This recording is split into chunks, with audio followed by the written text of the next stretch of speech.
Da questo video vorrei portarti a casa molti insegnamenti. Ci sono alcune azioni che possono essere svolte in completa sicurezza, mentre altre sono da evitare se non fatte da mani competenti. Ah, posso parlare? Ok. La pistola l'abbiamo provata. Mi è piaciuta. Alcune cose sono buone, altre cose sono migliorabili. Partiamo dalle cose buone. Con la nuova versione Bull Barrel il comportamento è bello, è molto bello, la pistola risponde bene, specialmente con un pelino più di peso che può dare un'ottica sul carrello, rimane un pochino più equilibrata. L'abbiamo usata così come le era uscita dalla scatola, la pistola comunque si è comportata bene, le cadenze comunque che si riuscivano a esprimere anche su ingaggi magari non propriamente facili come posizione c'erano, la pistola non è male. Veniamo a quello che mi è piaciuto un po' meno, che dovremo migliorare. Prima di tutto lo scatto, che non è brutto perché non è pesantissimo, anzi, cioè hai un appoggio, hai uno svincolo che non è eccessivamente duro e ha solo un pelino di retroscatto di troppo, anche perché questo grilletto di serie non ha il grano di regolazione, però ci si può lavorare. Diciamo che è uno scatto standard 2011, qua è una questione di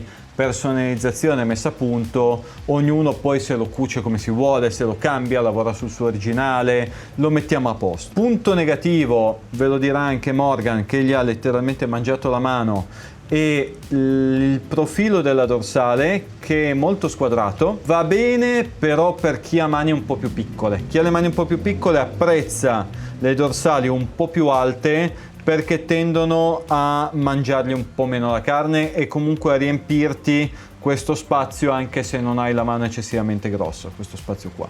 Mentre per chi come noi ha la mano un po' più grossa diventa un po' un limite, perché quando entri nella pistola, vai sopra, ti ritrovi tanto carico della dorsale sulla mano, e quando la pistola ti cede l'energia comunque spinge, e uno ti alza leggermente il naso, due comunque senti che cerca proprio di trovarsi lo spazio nella mano e quindi ti morde un po'. Però la fortuna è che dove abbiamo più ciccia la possiamo togliere, dove invece non l'abbiamo non possiamo certamente aggiungerla, se non faticando di più. Altra cosa che mi è piaciuta un po' meno è l'impugnatura di serie, che non ha dei brutti profili, anzi su alcune cose non è niente male, la rotondità anteriore non è brutta, migliorabile ma non è brutta. La trovo però un po' liscia, un po' viscida, soprattutto sparando come abbiamo sparato oggi, con un caldo veramente infernale. Avevamo 37 gradi sul campo sotto il sole, e comunque quando andavi fuori dopo qualche colpo che le mani incominciavano a essere sudate, sentivi che non avevi tutto il grip che avresti voluto. Cosa che non è piaciuta a Morgan, a me non ha fatto grossa differenza, sono le tacche di mira in co-witness sull'ottica. L'ottica l'abbiamo dovuta montare con una piastrina volante, ne faremo una dedicata, perché con il carrello round, montando questa tipologia di ottica, vedete che sarebbe andato a toccare la base della parte di lente, della parte di base lente che esce, sarebbe andata a toccare sul carrello, e probabilmente coi primi colpi avrebbe scaricato le vibrazioni direttamente sulla lente, rompendola. In questo caso quindi ho preferito alzarla leggermente, poi una volta che faremo tutto il lavoro definitivo andremo a creargli una piastrina dedicata per alzarla. Adesso sta nel prepararla e poi nel metterla sotto, spararci un po' di colpi e vedere come si comporta sul lungo periodo. Dedichiamoci a una prima messa a punto dello scatto e poi facciamo bene tutto il resto. Abbiamo un Sear, il piano non mi fa impazzire perché non ha un engagement pieno, c'è solo un parziale, poi chiaramente la pistola è nuova, bisogna vederla. Un disconnettore standard, senza infamia, senza lode, vederlo così nichelato, e il Sear sembra... il Sear non è MIM perché non vedo i punti di iniezione, sembra un Sear ricavato o da un forgiato. No, c'è anche una traccina di lavorazione. Sear non è male, questo invece è un pezzo... ah no, dai, non mi fa impazzire questa tipologia di cane, il tipo di dente proprio non è bellissimo, e tra tutti i pezzi di questa pistola questo è proprio quello che cambierei. Sia il disconnettore no, secondo me possono essere utilizzati. La triplice è piegata in maniera eccessiva, adesso la vediamo, la risettiamo, la rivediamo. Vediamo la molla del cane. Molla del cane reattiva, non è eccessivamente dura, ne metteremo adesso una un po' diversa. Le mie sono un po' più cedevoli perché ho usato un acciaio paradossalmente inferiore come qualità, perché volevo che lavorasse in un'altra maniera, fosse più dolce nella fase di compressione, e poi ho lavorato aumentando nel precarico per avere comunque un'estensione abbastanza veloce. Ho lavorato un po' al contrario di come lavoro con le molle di recupero. Il grilletto, onestamente, questo qua adesso lo teniamo così, ma questo è un pezzo che cambierei poi più avanti. Comunque adesso diamogli la messa in quadro in modo che Morgan possa iniziare a spararci i primi colpi senza problemi. Controlliamo engagement di Sear e cane. Allora, il Sear si va a inserire molto in profondità nei denti del cane, e questo è un limite proprio di questo componente qua. Questo lo dovremo rivedere. Per ora gli pulisco un pelino di l'ingaggio, ma onestamente questo cane proprio come è fatto non mi fa impazzire. È sicuro perché appunto l'ingaggio è buono, ma hanno fatto troppo recesso nella gola del dente, quindi il Sear ci si va proprio a incuneare dentro, e quindi comunque non riusciremmo in ogni caso a dargli un bello svincolo come si può fare con un cane ricavato dal pieno con i denti fatti bene. Però ragazzi, comunque consideriamo sempre che il budget di acquisto di quest'arma, il costo di acquisto di quest'arma lo giustifica pienamente un componente un pelo inferiore di primo equipaggiamento. Sear, pennarello, e vediamo.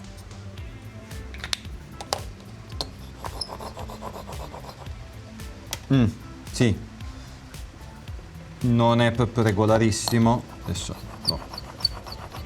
Gli do una passata con la pietra un pochino più abrasiva.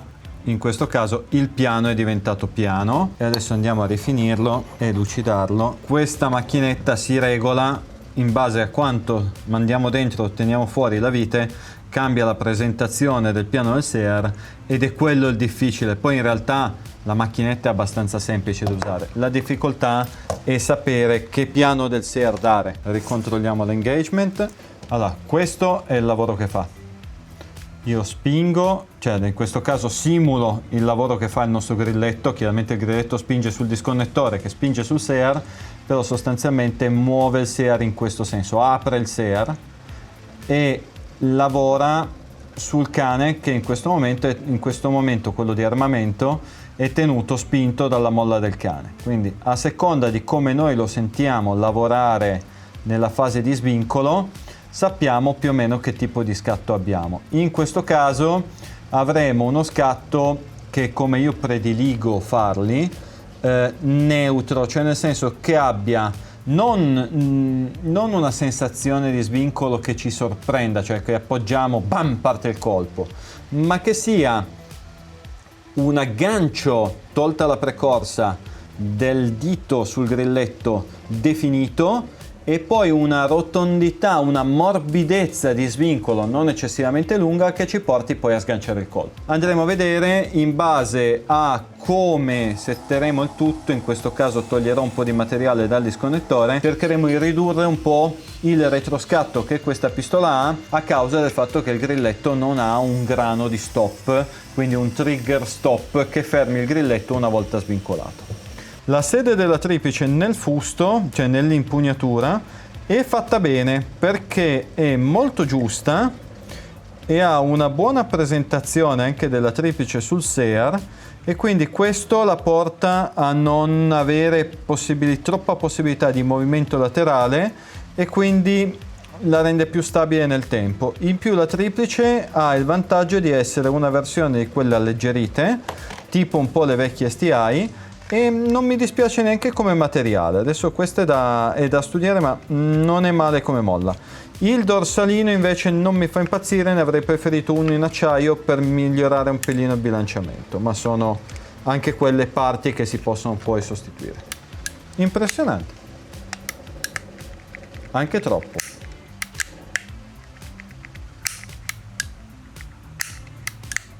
Lo appesantisco un pelo perché mi sa che no, tenere tiene, però è troppo, va via troppo ed è un pelino vuoto dietro, quindi diamogli un pelo più di carico. Appoggio poco, dolcissimo lo svincolo. Ti darei un pelo più di precorsa, alleggerisco, cioè scarico un po' il disconnector. Poi nel caso bisogna o cambiare il grilletto o lavorare i piedini del Sear, ma non è questo il momento. Quindi lo settiamo in questo modo. Sostanzialmente ho spostato un pelino più indietro il punto di appoggio tra grilletto e disconnector e quindi guadagni qualcosina di precorsa, cioè il gap che ha il disconnector dalla posizione di riposo a quando raggiunge il Sear, e poi chiaramente avendo spostato tutto un po' più indietro e non essendoci un trigger stop sul grilletto, andiamo ad appoggiarci sul fondo della dorsale per dargli lo stop di fondo corsa, e quindi avendo spostato tutto un pelino più avanti, lui sgancerà un pelino più indietro e quindi raggiungerà prima, dopo aver sganciato, il punto di appoggio. L'unica cosa non originale che c'è qua dentro è la molla del cane, che non è neanche fondamentale. Ho preferito cambiarla io perché so come lavorano le mie molle e quindi mi trovo meglio a settare gli scatti con una molla del cane nota. Facciamogli anche, già che ce l'ho qua, l'invito per l'hold open. Questo è un trick che ha inventato Wilson, se non sbaglio, che è quello di fare uno scivolo a invito per il pernettino del plunger, in modo che non rischiamo più di avere l'hold open che schizza su o giù.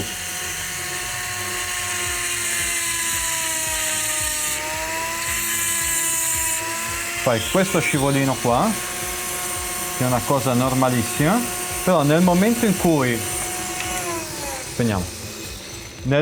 cui noi andiamo a posizionare l'hold open nel fusto, già lui non va più né su né giù, cioè ha proprio la sua facilità di invito. Poi gli apriamo la finestra, lui non va più né su né giù, quindi non rischiamo più di fare niente ed è anche più facile mandarlo dentro. Precorsa, appoggio, senti un filino di interferenza della dorsale della Sicura, adesso devo sistemarli perché prima era stracarico di molla e quindi molte sensazioni erano filtrate. Se tu dovevi superare il carico delle molle non sentivi i micro attriti interni. L'unica cosa è che lo trovo tanto vuoto dietro, quello lo correggeremo solo con il grilletto. Dito fuori, 1, 2, 3, 4, 5, il cane deve stare su. Dito dentro, scatto, tengo premuto, 1, 2, 3, 4, 5, 6. Deve sempre rimanere sul cane tra un colpo e l'altro. Test numero 3, faccio saltare il cane, proprio lo porto a metterlo alla frusta nel caso in cui non ci sia più un bel ingaggio tra denti del cane e denti del Sear. In questo modo lo vediamo subito, perché quando il cane torna giù, se trova solo un appoggio parziale sul Sear, lo scavalca. E quindi questo è il test che ci dice se i nostri denti del cane sono ancora buoni. Sicura, tiene, sicura, tiene, e poi disconnessione, tiene. Cioè sgancia, svincola.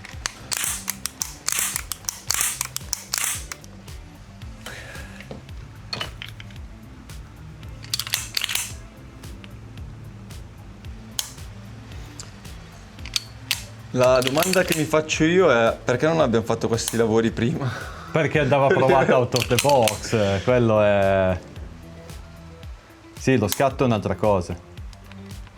Sì, allora si sente il vuoto cosmico quando scatti, perché Adesso lo senti anche molto di più perché sì. ho tolto carico di molla. Prima si appoggiava sulle molle e non sul... No, e poi una cosa che prima invece ho notato è che quando la taravamo, quindi ero lì proprio a sentire il minimo sindacabile, stare fermo, puntato così, col cane armato e col fatto che la sicura, la dorsale tirava tantissimo, cioè bisognava proprio premere. Sentivo che se non la premevo bene e tiravo il grilletto, piano piano la dorsale staccava. Cioè praticamente premendo il grilletto la dorsale si abbassava un filino e pian piano mi seguiva. Mentre adesso basta veramente appoggiare lievemente la mano e la dorsale già si scollega. Quindi è... mi hai fatto sparare 300 colpi, con io che ovviamente come si vede ho la mano distrutta per evidente allergia 2011. No vabbè, ma è quella dorsale lì che la mettiamo poi a posto. Te la faccio... No, ma già così adesso, mentre al campo ero forzato a dover entrare dentro, a dover entrare e premere per abbatterla, perché sennò altrimenti sta cosa qui non sparava. Adesso a me basta fare così e scatta, cioè non devo più neanche premere. La impugno e basta e questa scatta. Un grande passo avanti questo, probabilmente mi sarebbe servito prima. Però vabbè, bisogna soffrire a volte per capire le cose. E poi, grazie a Dio, non abbiamo più ste cacchio di taccadimire e mirino, che io ogni volta, abituato a taccadimire e mirino, ogni volta salivo, puntavo così, no, giù e via. Io lo dico sempre a tutti quelli che cercano il co-witness. Io sulle mie o metto l'ottica o metto le tacche. Non metto mezzo e mezzo, non voglio cose. Una volta che sei abituato a sparare con le tacche, cioè che sei abituato a sparare con l'ottica, spari con l'ottica. No, il punto è che io una vita, questa è la prima arma con l'ottica che ho e quindi mi viene logico dire estraggo, so che c'ho l'ottica sopra e dico devo guardare attraverso l'ottica, ma quando sali e vedi la finestra della tacca di mira non ce n'è, vai su sulla tacca di mira, vedi la tacca di mira e vedi il foro, devi essere allineato.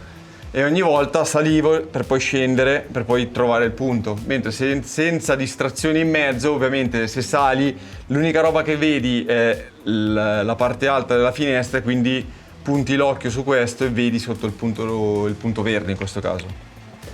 Cosa facciamo? Mettiamo il grano. Ah, che bello! Perché la qualità è un marchio di fabbrica. Sì, perché sono ossessivo e quindi sostanzialmente non ci dormivo la notte se non c'è per quel collasso di retroscatto, e visto che aggiungere un grano non è un grosso problema per me, faccio che farlo. Ma scusa, che materiale è quel grilletto lì? Alluminio. Sembrava plastica, sai? Anche a me sembrava plastica, invece è alluminio. Ma è buono, eh? Cioè cazzo, guarda che sta pistola comunque alla fine è costruita bene, eh? Questo qua, l'ho spiegato in uno dei miei primi video, lavora praticamente in appoggio sullo sgancio caricatore. Cioè lui arriva qui e si appoggia. A proposito, questo sgancio, adesso che lo vedo, non è uno sgancio standard, è uno sgancio dedicato. Bisogna vedere la durezza, se è possibile forarlo e filettarlo per metterci un bottone maggiorato. Quella è una cosa da verificare. Il fusto è anche fatto bene con rinforzino interno della zona dell'hold open. Hanno studiato, chi ha fatto sta pistola il modulo 2011 l'ha studiato abbastanza bene. Per giunta, avendoti messo un grano M3, dovrebbe essere molto meno incline allo sgancio, cioè a svitarsi con le vibrazioni, perché il filetto a 60 gradi risponde meglio secondo me di quello a 55.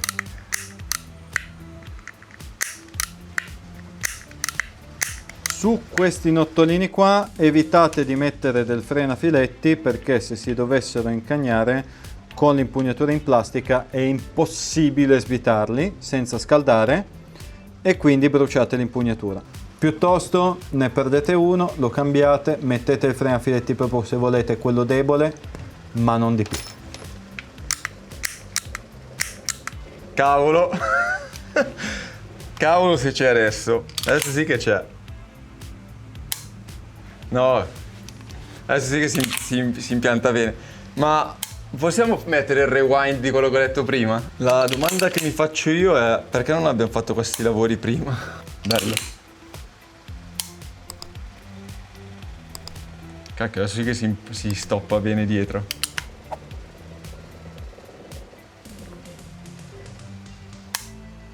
È lì.